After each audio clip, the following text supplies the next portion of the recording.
El Templo de los Gritos. Durante siglos, la aldea de Carbast se aferró a su fe en la luz, como un moribundo se aferra al último aliento. Sus habitantes oraban día y noche frente al altar blanco, creyendo que las plegarias tejían un escudo contra aquello que yacía más allá del bosque abismal. Nadie hablaba de él sin estremecerse, el que no tenía nombre, que había sido sellado bajo tierra cuando los hombres aún caminaban desnudos bajo soles negros.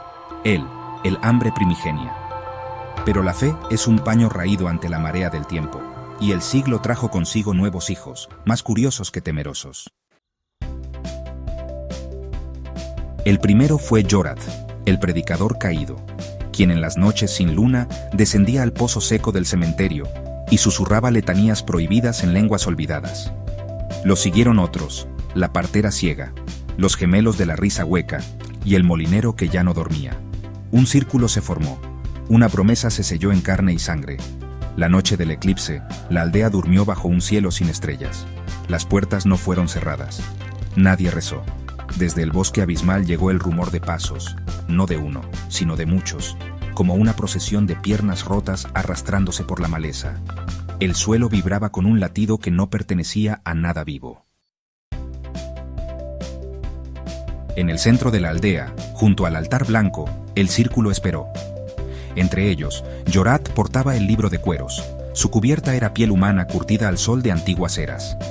Abrió el volumen y pronunció las últimas palabras. Y la tierra respondió.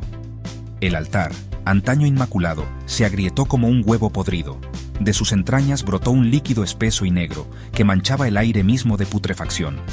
Un hedor denso hizo que las farolas se apagaran, que los perros se desangraran aullando. Una mano, más vieja que el tiempo, emergió primero. Sus dedos largos eran tentáculos envueltos en uñas astilladas. Luego, un rostro, una máscara de bocas superpuestas, abiertas en un coro de blasfemias. Los aldeanos intentaron huir, pero el bosque ya los había reclamado.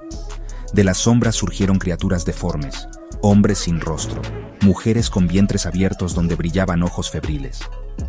Capturaban a los rezagados y los llevaban de vuelta al altar, donde él los consumía no solo en cuerpo, sino en alma.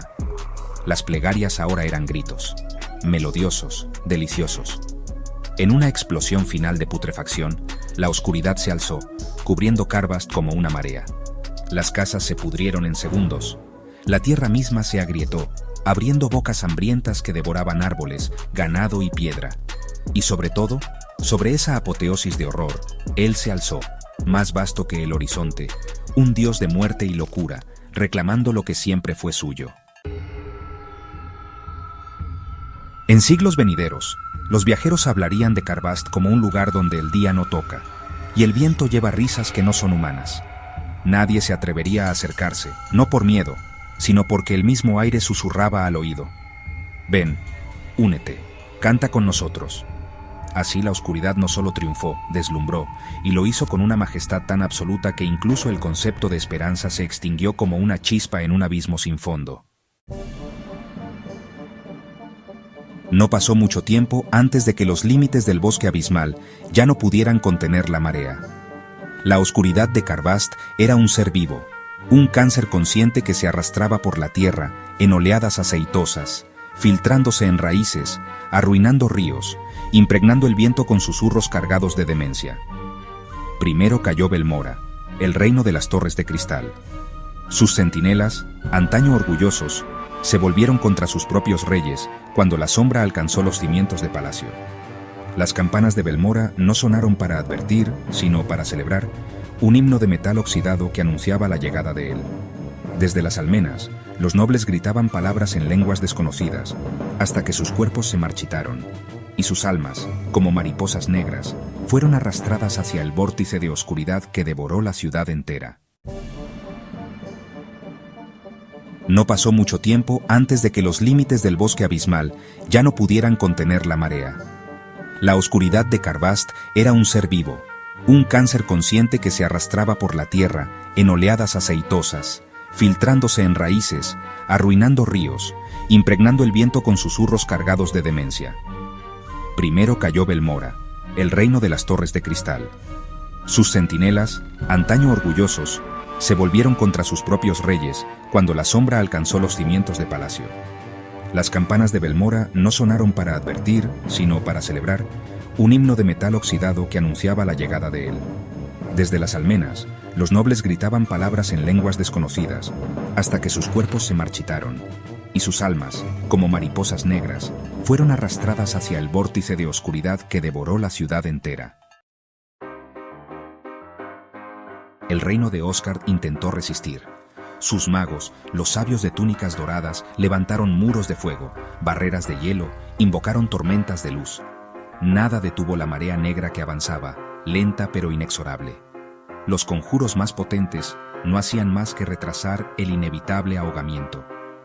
Cuando el primer conjurador cayó, arrancado de su propia carne y encerrado en un capullo de oscuridad viscosa, sus compañeros supieron que todo era en vano. La noche eterna cayó sobre Osgard, y con ella, una nueva raza de horrores, seres que caminaban erguidos pero sin huesos, que portaban sonrisas donde debería haber piel. Iban de casa en casa, susurrando nombres verdaderos a las puertas cerradas. Quien escuchaba, quien respondía, abría su ser a la oscuridad, y nunca más volvía a ser el mismo. Los mares se tiñeron de un rojo turbio, no de sangre, sino de una sustancia más antigua, más vil, el licor de mundos devorados. Los barcos que intentaron escapar llevaban a sus tripulantes hacia horizontes deformados, donde el cielo mismo era una grieta palpitante. No había refugio.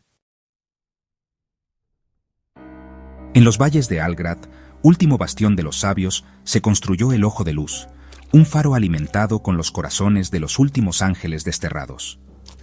Durante una noche y un día, el ojo ardió como un sol artificial, y por un instante pareció que la oscuridad retrocedía. Pero él vino en persona. A cada latido suyo, una estrella se apagaba. Los sabios vieron el firmamento morir, constelación tras constelación, hasta que solo quedó un cielo vacío, saturado de presencias invisibles.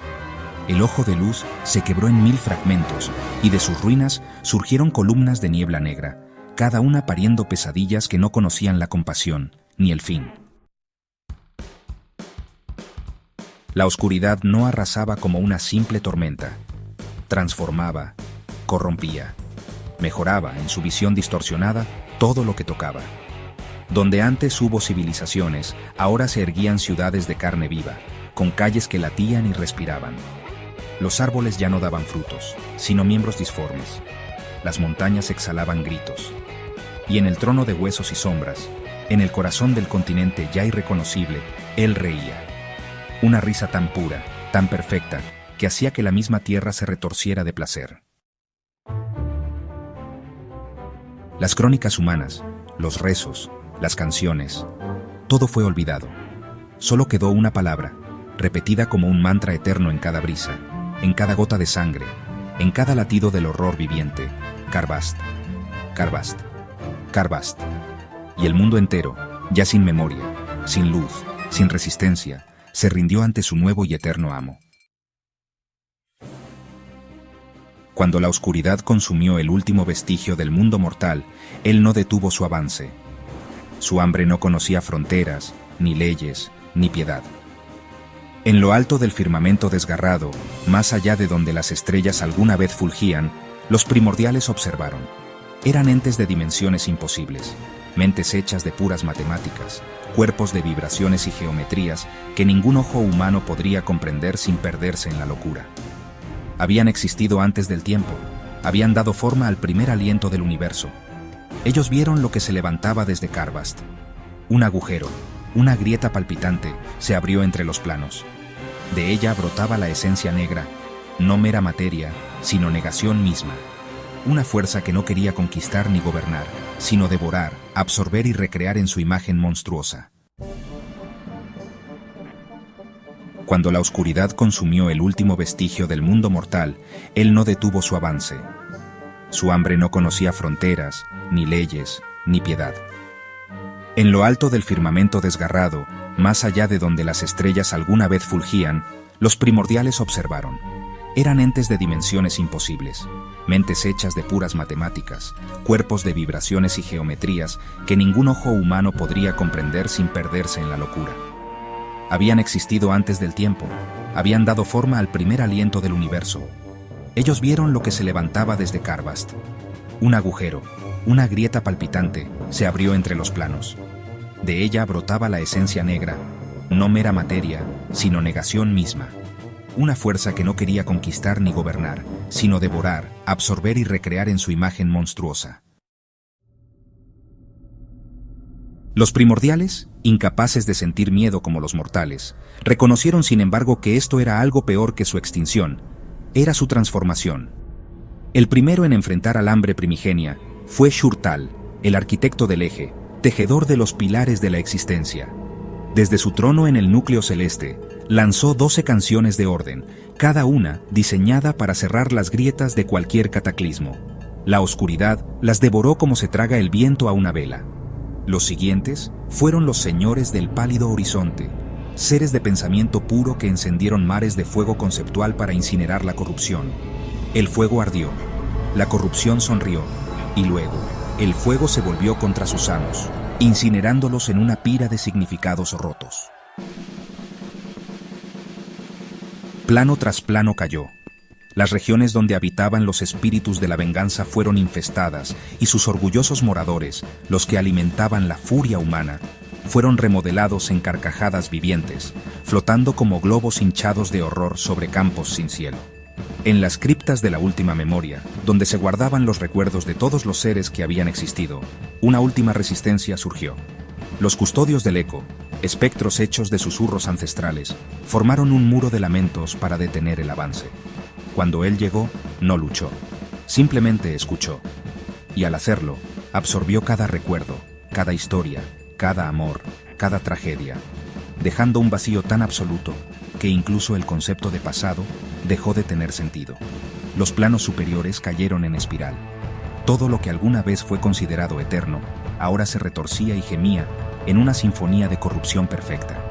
El multiverso mismo, en un acto de desesperación inconsciente, trató de cerrarse, de plegarse sobre sí mismo como una flor herida. Pero era demasiado tarde. Desde el primer susurro en Carvast, el destino había sido sellado.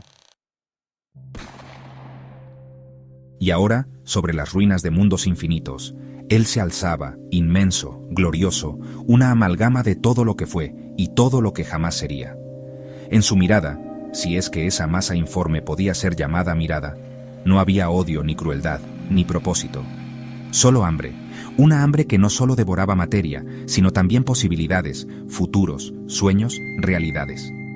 El grito final del último de los primordiales se perdió en un universo ya sin tiempo. Solo quedó una vasta llanura de carne negra y mares de oscuridad líquida donde planetas enteros flotaban como cadáveres hinchados. Y en el centro, un nuevo Carvast, más grande, más hermoso, en su abominable perfección. El multiverso había muerto, la oscuridad había triunfado. El hambre primigenia era todo lo que existía, todo lo que existiría.